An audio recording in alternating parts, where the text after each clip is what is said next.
Pourquoi une crèche napolitaine dans cette église fribourgeoise? Eh bien, il faut se souvenir que de 1929 à 1981, c'est Monseigneur John Rast qui a été recteur de cette basilique, mais il était également secrétaire du nonce.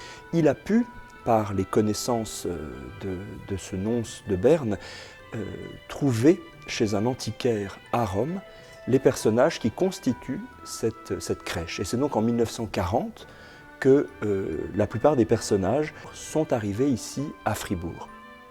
Et c'est en 2002 que la crèche napolitaine a réellement été restaurée et a retrouvé une véritable splendeur.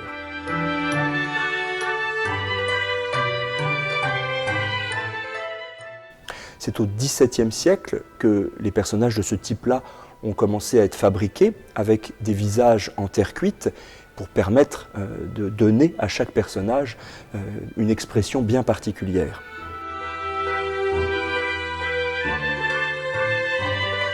La première scène, c'est l'Annonciation au berger.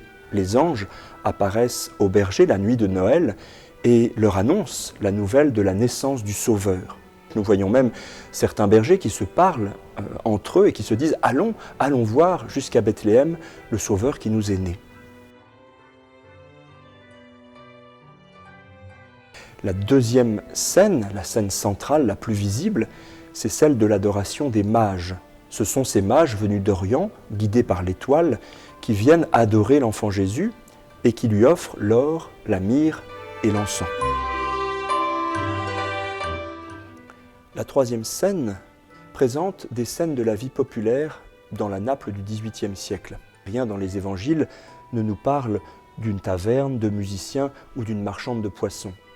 Il s'agit plutôt d'inviter le spectateur à entrer dans la scène et à s'identifier aux différents métiers, aux différents personnages, pour se retrouver lui-même immergé dans le mystère de Noël.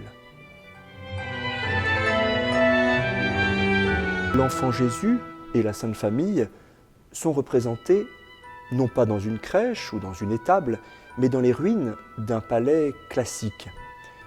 Il y a plusieurs explications à cela. La première, c'est la fascination à cette époque pour l'Antiquité, avec la redécouverte notamment de Pompéi.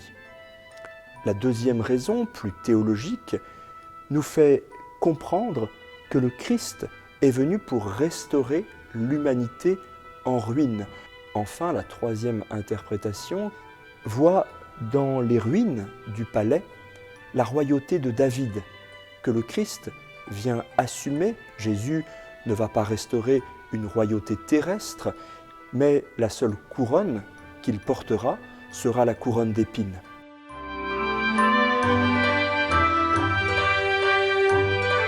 Cette crèche est visible, mais durant la période de l'Avent et durant tout le temps de Noël, gratuitement. Elle fait ainsi partie de ce parcours des crèches de Fribourg.